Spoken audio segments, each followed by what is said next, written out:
Morning, everyone. It's a pleasure to see you here virtually, and I just want to share my presentation. I'm Amy Simon Hopwood, Associate Curator of Decorative Arts here at the Newark Museum of Art.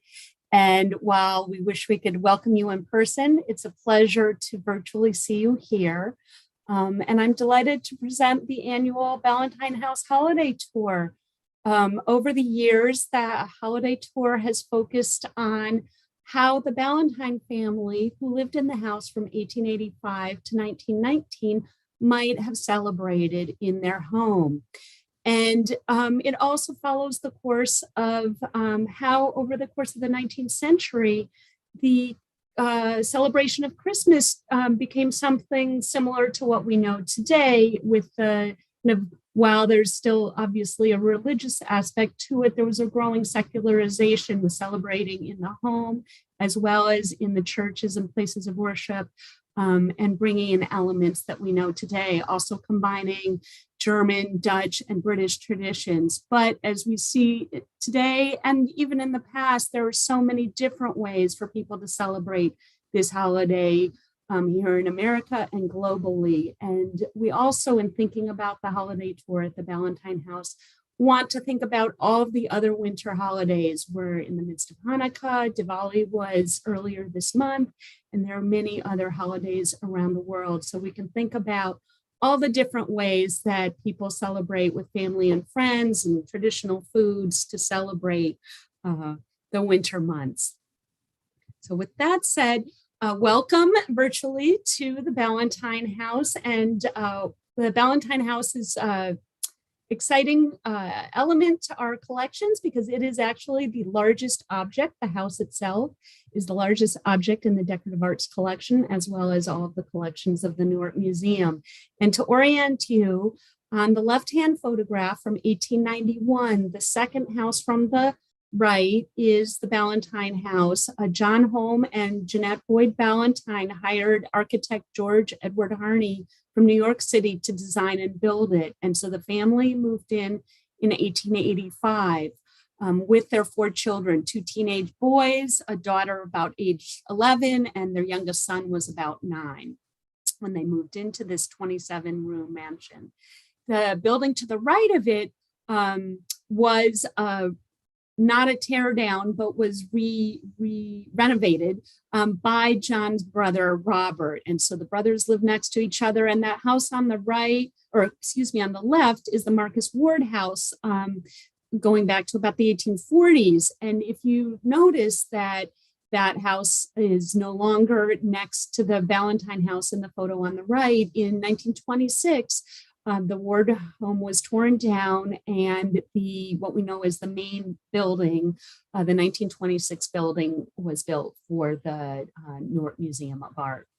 And so those 2 museums, plus the one you see on the far side of the main building, and several others form the campus. So, and if you notice, there's a boom lift in the photograph with a contemporary image of the Ballantine House. And we are in the process of a large exterior restoration project, which I'll speak about later. So welcome. And now I want to give you orient you to the inside. Here on the left, you see the main hallway of the first floor, looking down from the stair landing up to the second floor, when the hallway is decorated with people inside the house for a previous holiday tour. The people in the far end of the hallway are standing in front of the vestibule doors, and on the other side of that narrow vestibule is Washington Street and Washington Park, soon to be renamed Harriet Tubman Square. And so we have here on the right the presentation plans from the architect for the family. I know it's a little hard to read, but if you notice down here, the blue block corners mark the portico, the front porch, and the little gray area is the vestibule and the main hall. So the stairs and the stair landing, where the left-hand photo is taken from, is here looking backwards. So we'll take a tour of the house, thinking about how the Ballantines may have celebrated in the late 19th century and how that connects to family celebrations or celebrations with your friends that you may have today. with possibly different decorations and foods, but the same idea of celebrating together. And so we'll begin in the reception room in the lower right corner of the plan, and then we'll proceed upwards from that to the parlor, and then we'll proceed across the hall at the back corner by the stairs to the dining room, and then we will end in the library for the first floor portion. And so here I've jumped ahead to the reception room, and this room is at the front of the house, right off the front hall by the front door. And if you didn't know the family very well, this may be as far as you got into the house, unless you were a close friend or it was another occasion where, as we'll see, you go in further. So, and before telephones and even after them into the early 20th century, there was a whole tradition of people, especially women, but also men, leaving a physical card to say that they had called. And then there was a whole tradition and ritual for returning those visits. And on the round table in the lower right corner, we have some cards on it. But for the holiday tour, we have some Christmas cards. With the advent of more cheaper paper, cheaper printing processes in the mid-19th century and onwards, there was a whole rise of printed goods. Think magazines, newspapers, and holiday cards, and some other objects that we'll see. So you may have just come in to visit and leave your card and maybe say hello to the Ballantines in this reception room. But we're going to move forward into the house. Oh, but before we do that, I want to show you some holiday cards and a trade card from our collection. So with this idea of the rise of affordable paper goods and printed materials. So there was early in the 19th century started to be what were known as holiday cards, greeting cards. And here on the left, we have a silk fringed card that folds, and this is one face of it that says a happy Christmastide. And so it's interesting to see the range of 19th century cards have some religious images, some secular, and quite often images of flowers like these pansies, which we don't necessarily think of as Christmas flowers, but it's part of a Christmas card. And on the right, you can really get a sense of the interest in gift giving and toys and family celebrations with this trade card from Compliments of F.A.O. Schwartz when it was on 14th Street. And so you can really see this idea of consumer culture and generating interest in what are the popular toys, and the children watching eagerly and begging their parents for gifts, and which happens obviously across many different celebrations.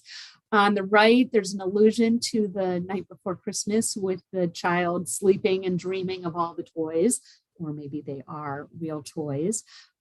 But so with these cards in mind, I want to proceed to some Christmas ornaments, Christmas tree ornaments that we have in the collection.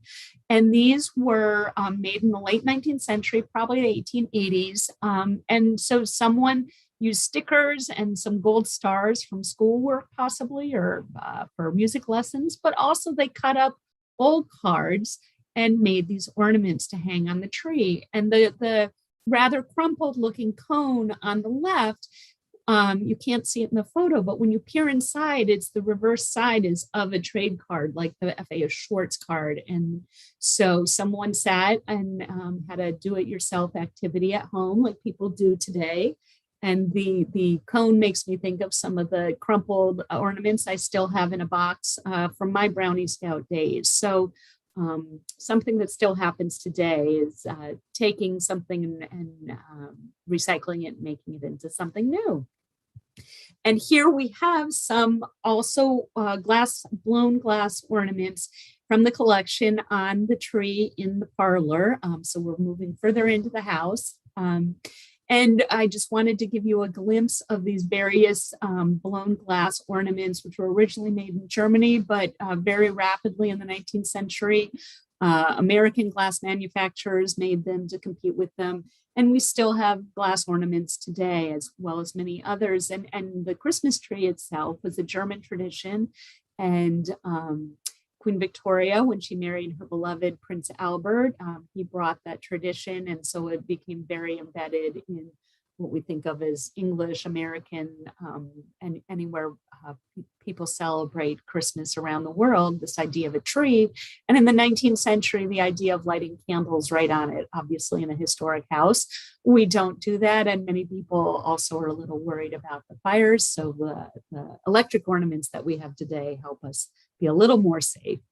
But so further into the parlor, and here you can see, looking back through the sliding doors towards the reception room, the parlor we have set up as if it was an open house, that the Ballantine family wanted to invite their friends and local neighbors to the Ballantine house for an open house of finger foods and tea and petit fours at the smaller table. And the idea being also, it's very interesting, is in the 19th century when the Ballantines and their neighbors lived in these big fancy mansions, just a block behind them on what is now University Street were lots of smaller homes where factory workers and middle-class people lived. And so we believe that maybe the Ballantines reached out and opened the house to their neighbors for this open house, but we don't have exact documentation about how liberal-minded they were about inclusion at the time. But we do want to look at the Ballantine house parlor as a space that the family is getting ready to celebrate, inviting friends and family, and with almost every holiday or celebration, lots of good food. And the chronology is a little ahead of time. We have some gifts open under the tree, mainly for the tour, but obviously most of those would be wrapped up until time to open them. Some families I know celebrate on Christmas Eve, while many others wait for Christmas morning. And here, again, we also have quite a few wonderful toys in the toy collection. And on the left, we have 2 early teddy bears that were a gift to the donor, Gail Trowbridge, when she was a girl in 1907. So 51 years before she donated them to the museum. And there's no maker's mark on these. The whole teddy bear, for those of you who are curious about this popular still today toy, is that Teddy Roosevelt was a hunter, but also a naturalist. You think about him starting the national parks. But he went on a hunting trip, and there was a story that there wasn't a bear found, and so someone was trying to make things easier and tied a bear cub to the tree, and Teddy Roosevelt said, "This is horrible, I can't shoot this bear." And there was a cartoon in 1902 that then people started talking about Teddy's bear. And before that, people had been terrified of bears, but the cartoon made the bear much less threatening, also parallel with Winnie the Pooh. And so an American company, a German company, many companies started making teddy bears. And so we're delighted to be able to show them to you here, and they're often featured under the tree in the parlor in the house. And on the right, we have several sets of building blocks. And again, these speak to this rise of printed materials, as with the greeting cards. So these are wood blocks with storybook images and stories and the alphabet printed on paper and glued to them. And so it's toy, playful thing, but also this idea of education and the rise of public education.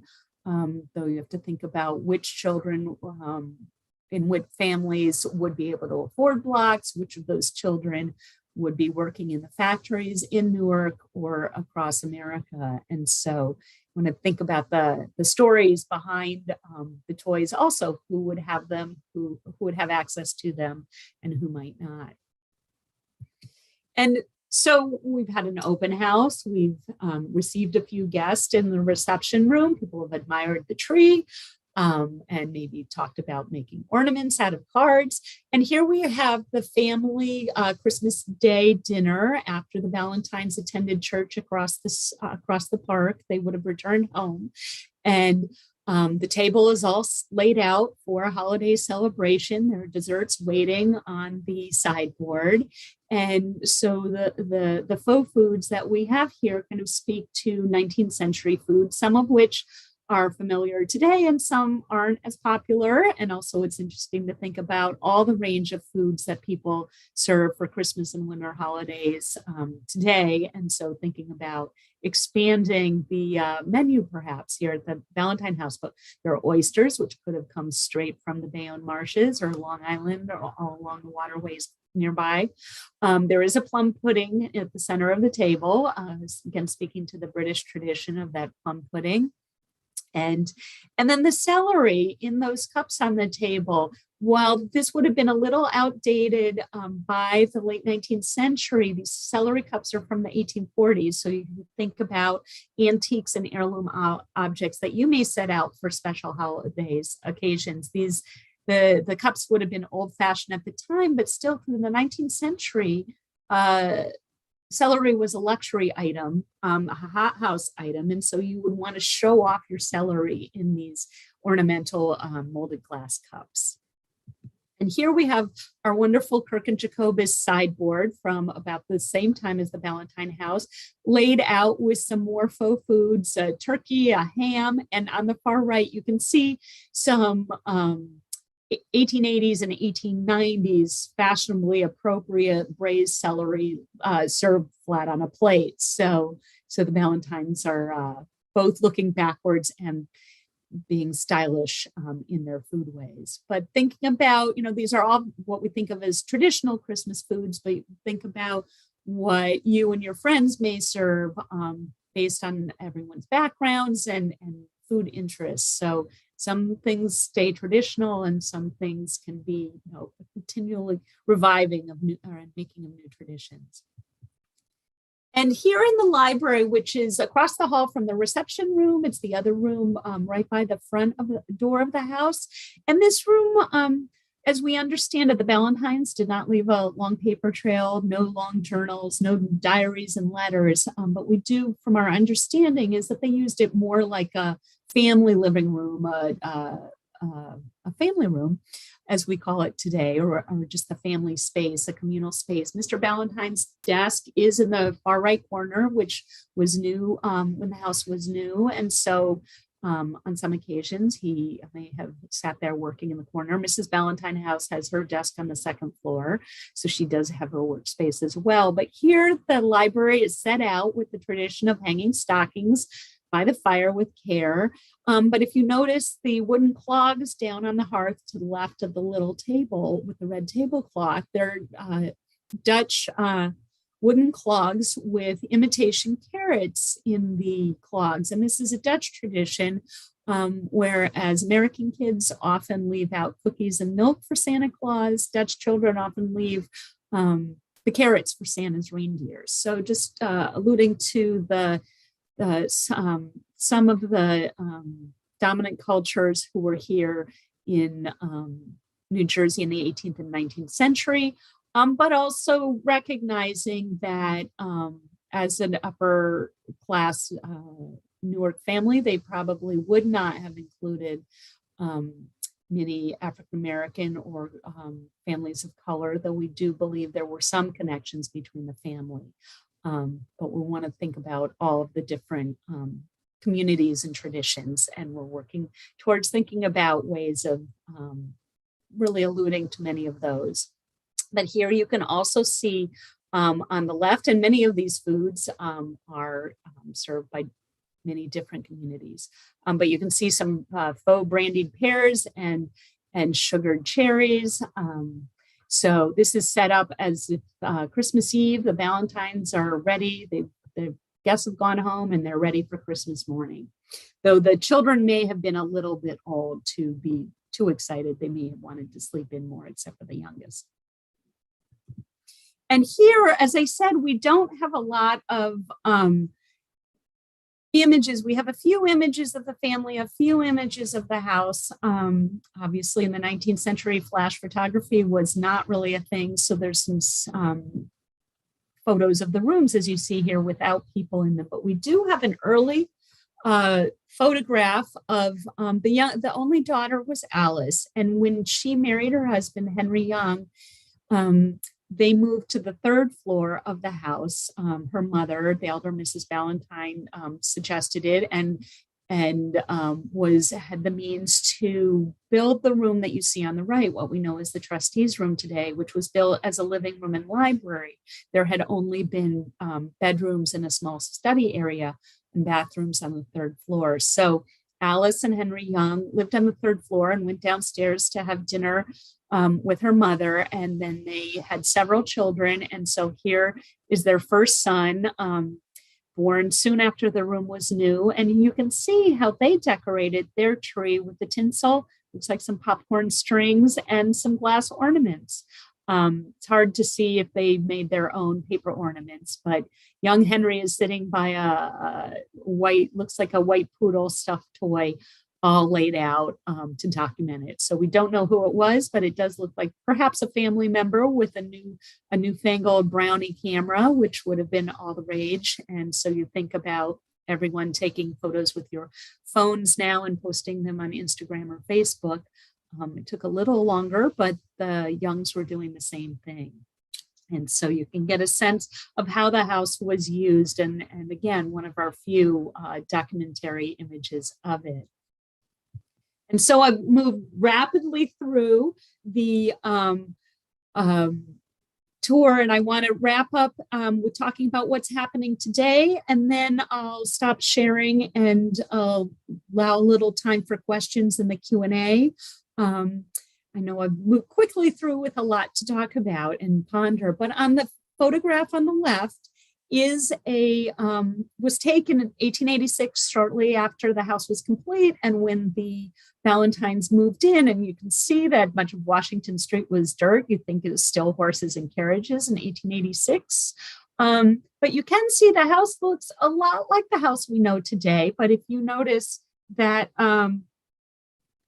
the chimneys are larger, those were shortened in the 1960s, so the restoration will not impact those. But what the scaffolding on the right shows is that we are doing a major restoration of the exterior. And since this photograph was taken several weeks ago, there's scaffolding all around on the north, south, and the back west side as well. So you'll see that when you come to the museum. And so the windows are all boarded up with plywood. As you see, they're being restored. And when they return to the house, they will be painted with the similar dark color paint that you see in the 1886 photograph. And for many of you who know the museum now, it was last restored in 1994.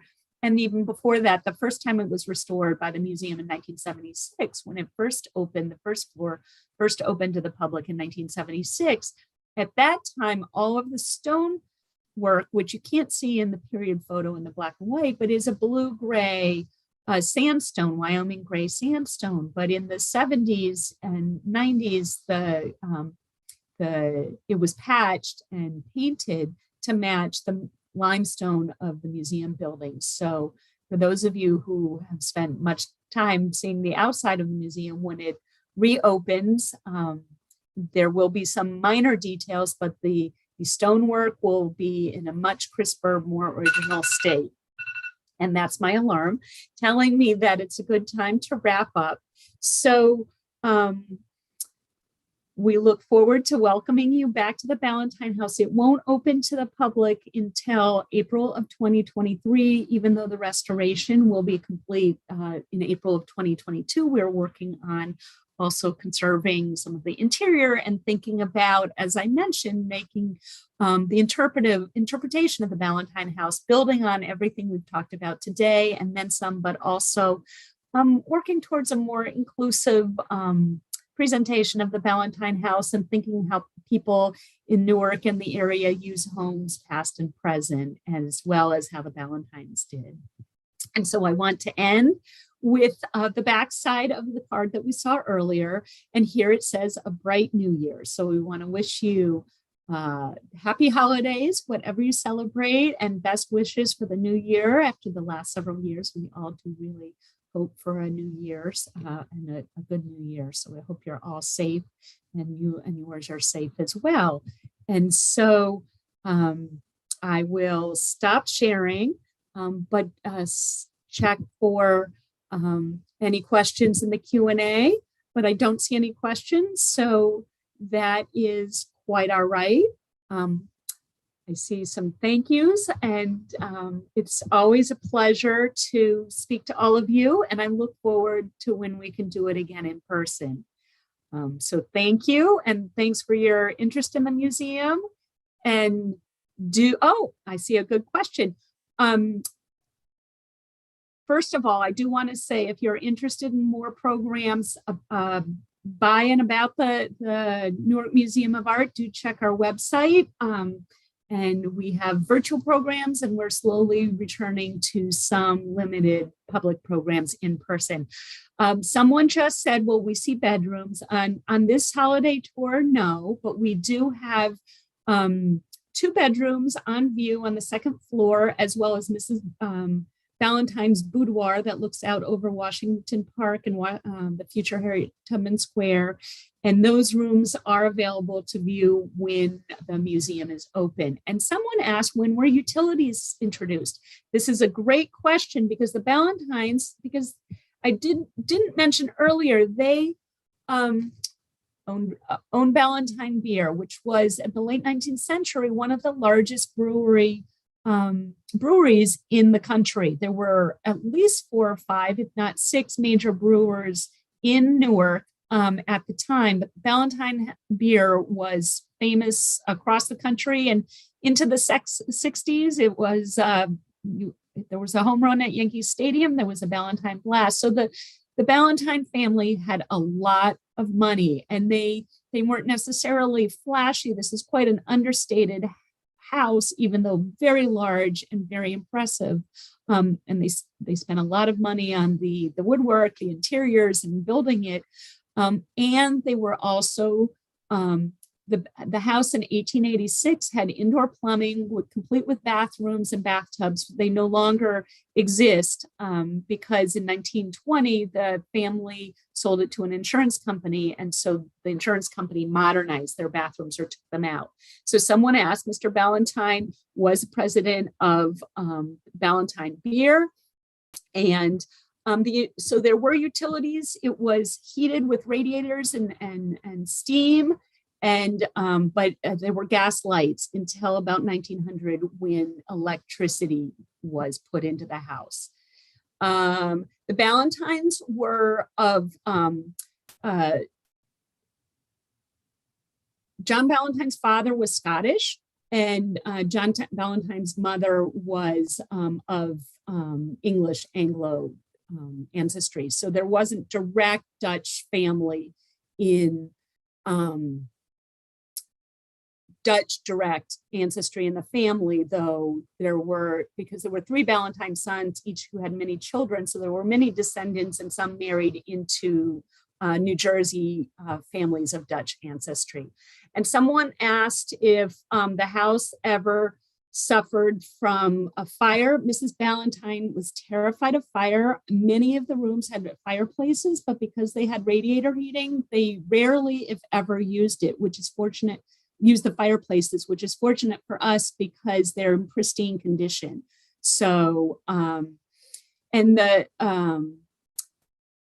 the house had a large backyard, but if you've come to our museum, our north wing was built as the office extension by the insurance company, and that fills most of the backyard that was the Ballantines. The museum has a garden behind the main building, and that was the garden of the Marcus Ward house that I showed earlier. And someone asked about the wallpaper in the library. That is in 1891, the family hired a decorator and redecorated. And because the daughter Alice was meeting all the eligible young men, so they wanted to be up to date. And so the wallpaper is a dark brown kind of wallpaper made to look kind of like embossed leather with a trim. And so that was period, the original wallpaper. In the parlor, that room was also redecorated. In 1891, they took off the wall treatments and added that yellow what you see is a reproduction of the 1891 yellow silk wall trimming, so wall silk rather than wallpaper. The most of the interior, like the wall treatments, the woodwork, everything in the interior architecture is original. Most of the furnishings are not original to the Ballantines because when they sold it to the insurance company, everyone had moved out. But over the years, some objects have been donated back to the museum by the Ballantine family and descendants. I see that the servants, there were servants of the cook, a few maids, and and now I'm blanking on the term, but the man in charge of the horses, the man in charge of the horses lived in the carriage house at the back of the garden, which is still there, the carriage house. And so the servants lived in the space where, if you've been to the museum, there's a jewelry gallery of our jewelry collection, and that space was where there were small rooms for the live-in maids and cook. As I understand it, the butler and some of the other servants lived at home and came in for the day. The stained glass windows are original to 1885. We have the receipts. We don't have any, the name of the manufacturer, but we think almost all of the stained glass windows were made by a local New Jersey company. But the image of the woman, the stained glass window in the library of the woman with the smoke from the brazier and the sun, it's unsigned, but we have documentation that it was a Tiffany window, an early Tiffany window. So there we go. It looks like we've worked through most of the questions, and I really appreciate your time. And I know there are a few that I didn't answer, but we need to wrap it up. So, and yes, there's a comment about celery. And so, yes, who knew? That's the wonderful thing about working with a historic house and talking about these details. So thank you so much for your interest and your comments. And I'm sorry I couldn't answer all the questions, but most of all, we look forward to seeing you in the future, whether virtually or at the museum. So please do check our website for future events. Wonderful. Take care, everyone. Have a good night. And we look forward to seeing you at the museum one way or another. Take care.